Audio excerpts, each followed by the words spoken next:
Welcome in, Campo and Joe, ready to celebrate what was a playoff win. We're going to talk about how it was a playoff win. Joe C. from XL Primetime. You can catch me noon to 3, weekdays right here on the Superstation. And our head coach, Dave Campo. You're coming in a winner, Coach. Hey, listen, between my 2 hot dogs at All-American Hot Dog and a win, this is a great day. We are the champions. You know, that's what he's thinking right now. All right, now listen, we're going to get into all of it. We're going to go back and take a look at what led to a Titans win. Then we're going to look ahead to the Los Angeles Chargers. That will be the first home playoff game here since 2017. Jacksonville beat Buffalo without a lot of offense that day and not a lot of offense Saturday night against the Tennessee Titans. So let's look back, Coach, first. It was just an enormous setting. Let's just talk about the scene first, and then let's just get into the game and go offense and defense and so on. But the thing that got me was just, you've seen the stadium with other colors of other teams take up a lot of seats. Not so Saturday night. No, it was teal. Yes. It was teal all the way. And they had those towels flying. Listen, I went to the tailgate party beforehand. I'd never been to a tailgate party before. I got there early, went to it. And I could tell that it was going to be a raucous night one way or another. Well, let's shout out Bold City Brigade, Teal Street Hooligans, the Slab, and all those Jaguar fans that we appreciate you all tuning in to Campo and Joe. Absolutely. But you got treated to some of their hospi. I sure did, and it was great. And I was surprised, as I mentioned to you earlier. Yeah. You know, if I'm in Dallas and I walk around, people know who I am through the city. Yeah. Even today. Down there, I was recognized a bunch of times, and it wasn't from being from Dallas. Yeah. It was from 1010XL and our podcast. Yeah. And, you know, it's just great that people had that kind of, you know, they're sports fans. And that's why I was so excited about the win, because for the community, fans, I was in Cleveland and here in Jacksonville, and the fans here are as good as any. Cleveland, they just want to be good so bad, and they've been so bad for so long a period of time. This was great for the city. Yeah, it's awesome for the city. And just to tell you a little bit more about that Cleveland pain, we brought this up when Joe Thomas was named as one of the Hall of Fame finalists. In his entire career, I think he had the longest consecutive streak of snaps played, over 10,000. But in those 10,000 snaps, he had 6 different head coaches, 9 different offensive coordinators, 2 owners, and 22 quarterbacks. And you actually were around that Cleveland town about that time. And so it ain't easy getting back to where this team's gotten back to. Well, you just left one thing out. Not many wins. Not a whole lot of wins. No. All right, so let's go back to Saturday night, because I feel like the team was just a little on edge. They're playing for something they haven't had the luxury of playing for in a while. It's thanks to the hard work that they put in. This team put a win streak together. They were undefeated in December and then basically played for the AFC South Saturday night against the hated Titans, and they came out on top. Well, first of all, it's a great learning experience anytime you play in a game of that magnitude. But I can tell you from experience, that situation is more pressure on the team, quarterback, everything, than this game will be this Saturday night. Because this one, when you get to the playoffs, this team right now, there were so many important reasons for going, number 1, 9-8. Number 2, winning that many games in a row. Number 3, the community to get to the playoffs, to win the division only for the second time. Yeah. Those are all big things. Yeah. Now, the playoffs are big, but the big one is that 3 games down the road. Right. This one is house money for this football team. So when they take the field, they're going to be looser. Yeah. That doesn't mean that they're not going to be ready. It means that they're going to be looser. There's going to be a little less pressure, and hopefully that's going to help the team. And going through a tough one like they did only helps, in my opinion. You got a cross-country trip for the LA Chargers coming over here, and I don't think you could say anything about the Chargers that you can 100% count on. I really don't. So we're going to look at that game and definitely dig into it. But to your point, as far as beating a team that you hadn't beaten in a while, you swept the AFC South's Tennessee Titans for the first time in a long time, okay?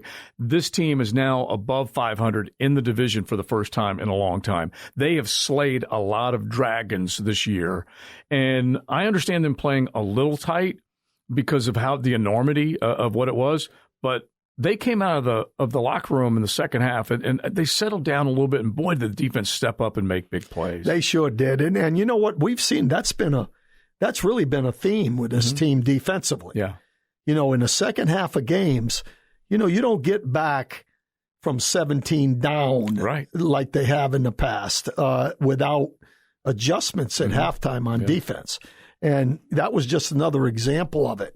I think they just willed themselves. The reason we won that football game, no doubt, was the defense. You know, first of all, in the first half, they gave up one touchdown, a bunch of field goals, and you don't win with field goals. And then the second half, they come out, they give up a field goal, and then punt, fumble for a interception, and then fumble for a touchdown, and then out on downs. That was a great second half, and they just came out, and I think they willed themselves to play the run better and shut down the big boy, 38 yards in the second half. Yeah, and it was great ball game. For them. It was by committee. They said the last thing we are going to let happen is the Diesel to take over and run over our defense. It's happened too many times. I think Doug Peterson, I love the way this coach downplays certain things outside of the locker room and then hypes these guys up and turns them into believers. And they get the job done, which is what they had to do against Derrick Henry. Now, they made Josh Dobbs look a little bit better than he probably is because they were so concentrated on stopping Derrick Henry. Absolutely, and you had to do that. Yeah. You had to put the game in his hands. You know, we commented, Rick Ballou sits next to me, and Mia O'Brien sits on the other side in the press box. And I commented with them a number of times about the fact that can this quarterback do it? Because the quarterback, they're giving the quarterback an opportunity to beat him. Yeah. They were going to make sure that guy didn't kill them, the big running back, Henry. Yeah. And when it came down to the nut-cutting part of the game, he couldn't do it. No. You know, at the end, when, you know, he had some really good opportunities that he didn't do, and that's how you play the game on defense. You got to force them to do what they don't want to do in order to win. And they sent a few extra guys. Mike Caldwell designed, and in the beginning of the game, he also designed a couple of nice blitz calls with the safety coming in. And then in the second half, they really needed to dial it up at the right time. And you just felt like Josh Dobbs was working against a couple of clocks, okay, the one up on the scoreboard, but then also he was running out of time to keep doing the same thing against this defense. They, like you said, they were going to get to him at some point late in the ball game. Right. And that's, you know, it's just, human nature. There was pressure on him as well. Yeah. You know, and he probably on the play that Jenkins made on him, he probably held the ball a little too long. Yeah. And that's what happens when it's time, that final time you got that you got to execute. It's a little tougher. And this win streak that this team has been on, we can give Trevor a ton of credit. He hasn't turned the football over. We'll get to that fumble in a minute, but he hasn't turned the football over very often. And the offense deserves a lot of credit for what they've been able to do, but also what Mike Caldwell has been able to do. And you and I keep looking at you and complimenting you because I know you might have had a little something to do with it, but simplifying the defense has gone a long way to freeing up Josh Allen, letting Rayshon Jenkins make his share of plays, putting Darius Williams outside. A lot of things have happened in the second half of this season. Yeah, and I think some of it was a learning. We've talked about this before. I think some of it was a learning experience for Mike. Yeah. I remember back when I got my first coordinator job, 95, and we actually won a Super Bowl that year, but it took me a little while because I wasn't going to do anything different than what I knew and what we had done. Right. And by the time I finished, we were, changing up defenses and, we ran zone blitzes that we didn't run all year, the last 3 or 4 ball games in the playoffs. Right. And they ended up with us winning a Super Bowl on 2 zone blitzes. Yeah. And we hadn't done it. But I don't think he was, I think he tried to do too much early because they'd had success doing a lot of different things with Todd Bowles. Yeah. And Todd was experienced. He knew how to adjust to those. But when you do a lot of things, it's harder to make adjustments. Right. You know, when you're doing simple things and your guys know what they're doing, you know immediately if somebody hits a run, somebody's out of a gap. But when you're doing a bunch of different blitzes and different coverages, it's hard to adjust to that. And they simplified about halfway through the year, and it's been really positive defense from that time on. Especially when you consider 7, 8, 9 guys at any one time were all brand new, either draft picks or free agents, the rotation guys on the defensive front. And then you lost to DeJuan Smoot a couple of weeks ago. And I'll tell you what, before we get to the offense, I'm going to shout out Corey Peters because we know who the other big names are that have been here. This cat comes in and limited opportunity, made some really big plays. Yeah, he was perfect for that ball game. Yeah. Because, you know, he's a big guy and a physical big guy. Space eater, right, and experienced. Yeah. And he made some plays. Yeah. There's no question about it. And, you know, we've already said it. You know, the lack of running game in the second half, you know, gave that opportunity for those punts and those 3 and outs and those kind of things. All right, so this defense stopped that running game. What stopped the Jaguars' running game? Well, you know, we talk about it a lot about when I was here, and I like to, I like to go back to my, Dallas days and. Well, you were here under Del Rio when they went to the Jacksonville days. Yeah. Well, when I was here in 5, 6, and 7, we had Stroud and Henderson were the 2 big inside tackles, and they controlled the running game. If you have to double team, a guy inside, you're losing an opportunity. If they can't get to the second level to the linebackers, you got a problem offensively running the football. Well, they had a couple guys in Simmons and Tart inside. Remember, we have a older guard in Sheriff. Yeah. Not that he's not good. He's experienced, but he's a little older.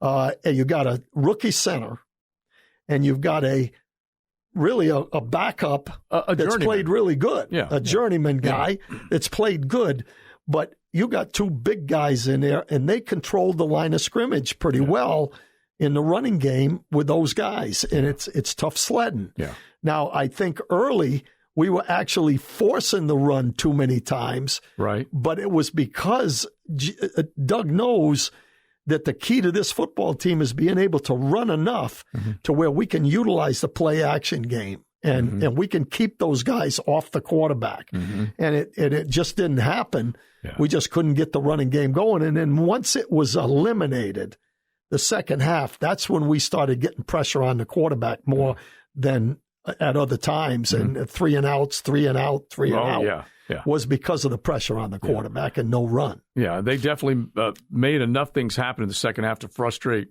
I would think, the play caller, Todd Fleming. I would think, obviously, the quarterback, and then Derrick Henry, the running back. And back to this offensive side, Travis Etienne didn't have a whole lot of rushing yards. Jermichael Hasty did make a couple plays, also was important when it came to pass protection, and so they wanted to have him out there. I don't know exactly where Etienne was at health-wise. I think that's going to be a little bit of a question going into this next game. But quickly point out, Coach, what you've already seen from the L.A. Chargers and what you think this team can do differently. Well, first of all, I think we're going to be able to run the football. I think the offense is statistically – our statistics, and, of course, everybody says statistics are for losers, and that's probably true. But when you're looking at, you have to go deeper than that. You have to go to the matchups. But if you look at statistics, our statistics are actually better on offense than theirs are in a number of different categories. But the one that sticks out more than anything else between the 2 teams is they give up 5.4 yards a rush. Massive. Number 32 in the league. Yeah. Now, if we can run the football, which I believe we can, that opens up everything as far as I'm concerned. And again, you don't have to run the ball 30 times. You just have to run it about 20. Right. But you've got to make some yardage, get into the 3rd and shorts. You get into the second down situation, 2nd and 5, 6, where you can play action pass. And if you don't make it, you come back and get the first down with a high percentage pass. Yeah. And if we can do that and stay out of the third and longs, because they also have some pass rushes, and Bosa and Khalil Mack, some of those things, we've got to stay out of those. But I think we'll be able to run the ball, and it opens up everything else for us. The thing that I think we've seen from Doug Peterson is when that run game is there, and let's just rewind real quick. He might have been a little stubborn when it came to his pass versus run decisions when he was calling plays. There were very few runs early in this year. Well, he obviously has changed that, and he's brought ETN in. They said goodbye to James Robinson. They've had plays for Jermichael Hasty. But instead of having a Post-it note of possible plays, you can have that Waffle House menu that I always refer to if they can run the football. Yeah, and there's no question that we're going to have to do some things on offense because they have an awful lot of firepower on offense. So I believe this game is – I think that first game with them was kind of a bit of an anomaly of how well we played defense, but they had some bad, one receiver out. Quarterback banged up. Yeah, and Derwin James. And Derwin James not there. Joey Bosa goes out in the game. Right, in the game, early. Yeah. And so this is going to be a full complement probably, and it's going to be a scoring ball game. Yeah. There's going to be probably 60 points maybe scored in the game. Yeah. That's a fact of life. Yeah, you got to be able to keep. So we're going to have to do some things offensively, but I believe that the defense that holds serve enough times is going to win the football game. They let the Broncos score 30 points the other day. So you have to be able to take advantage of those matchup nightmares that you might be able to create for the Chargers. Christian Kirk, 6 catches, 99 yards, 16.5 average. Zay could have had a touchdown. There was the overthrow from Trevor. But the bottom line is that there are enough good guys making plays in this offense that it can come from any one of them if they can get it going. Yeah, I think that's why the offenses are similar. Yeah. We don't have a quote number one, but we've said right from the beginning this has been a little bit of a committee. Well, they're kind of a committee as well. They've got a couple of receivers other than Allen and when they put the tight end in there. Oh, yeah. They've got some receivers, but our receivers have done everything that we've asked of them this year. Yeah, you'll need to know Everett and Palmer. Those are 2 other guys that will make plays for L.A.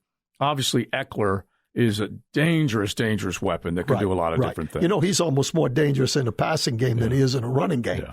He catches balls, and he's good in the open field. So, they've got firepower. Right. But we have some firepower as well, as long as we can get the running game going. I think Christian Kirk and, 1,000 yards.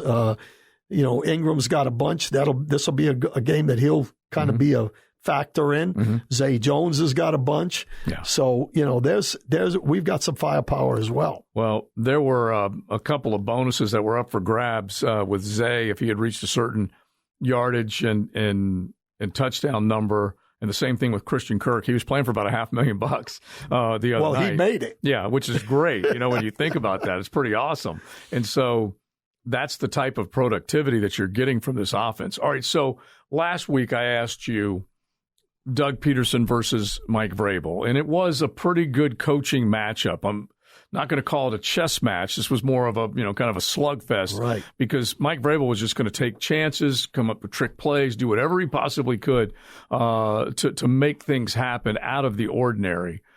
This team offensively, like we said, didn't necessarily have its best game.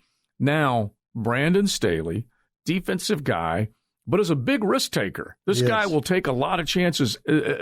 Whatever Doug did on 4th down, Staley probably did it 2 or 3 times as often. What do you think about this coaching matchup? Well, the pressure is going to be more on him than it is Doug Peterson. True. I can tell you that right from the beginning. Yeah. As a matter of fact, if they don't win, they'll be on him. There could be some movement there. Yeah. And that puts the pressure on him. When you're playing with house money, it's easier to make those kind of decisions. Right. When you're not in their situation, they're not. We are. And so I don't look at him being as aggressive as he's been in the past. I think he's going to somewhat play it close to the vest, because it's important that they don't make any mistakes in this ball game. Right. And to me, I think Doug is done a great job. I think he should be coach of the year. There's not any doubt in my mind. He may not get it, but he should. And, Staley is really, in my mind, playing for his job a little bit. I've been screaming from the mountaintops. Brian Dable, he did an okay job. He did a good job up in New York, but by no means should he be the shoe-in for Coach of the Year. I'll put Dan Campbell up there too, but I would put Doug Peterson at the top right now. And you also have to look at the Eagles if they win the whole thing. Sirianni's been tremendous. That might be but again, I don't think anybody has made the jump that this gentleman has done here with this football team. It's no question he did the coaching job of the year, whether he's the coach of the year or not.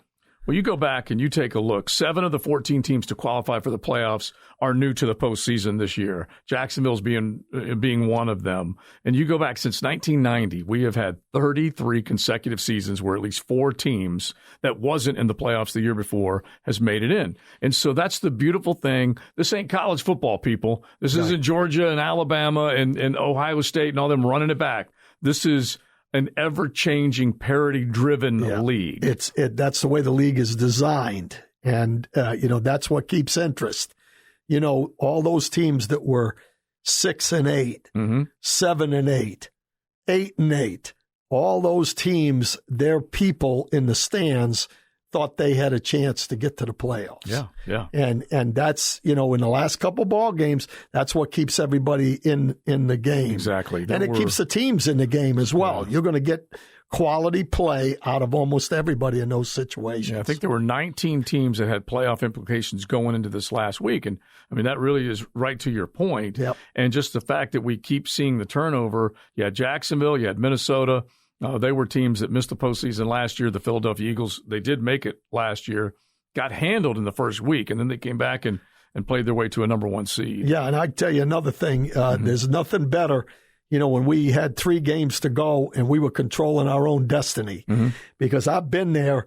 You see what happened if we'd have lost the ball game and we're counting on other people to get you in. Yeah, scary. Doesn't happen very often. Yeah. You think anybody that's supposed to win, just when you think you're in, you're out. Just when you think you're out, you're in. It's a crapshoot when you get in that situation. It's a helpless feeling, too. Oh, it really is, because it's awful. Seattle was sitting there waiting to see if Detroit was going to be able to beat Green Bay, and I don't think too many people thought that was going to go down the way it is. I took 4.5 in Detroit, so I was pretty happy. Oh, look, but you're an expert. That's the thing. That was one of I only mentioned the ones I got right. I got about 10 of them wrong. Don't even worry about that, Coach. That's for sure. All right, so let's just leave them with one more thought. Just as far as what do you think Doug Peterson and company, they say, okay, we got to fix this, and we need a little more of that.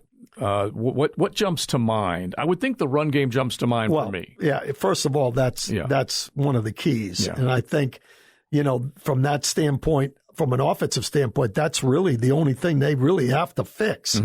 They've got to make sure they can run the football. On defense, I think we got to get a little better start. Okay. And that's, really comes down to, being able to decide how they're going to handle the 2 receivers if they're going. They've got other guys like we talked about, but you have to kind of control Allen and especially Williams. Williams scares me more than Allen does for some reason because he's so big and he's the yards per catch leader of that group. You mentioned his yak yards or just his yards, period. He averages, just I think 14, something like that. A big number. Well, let's see.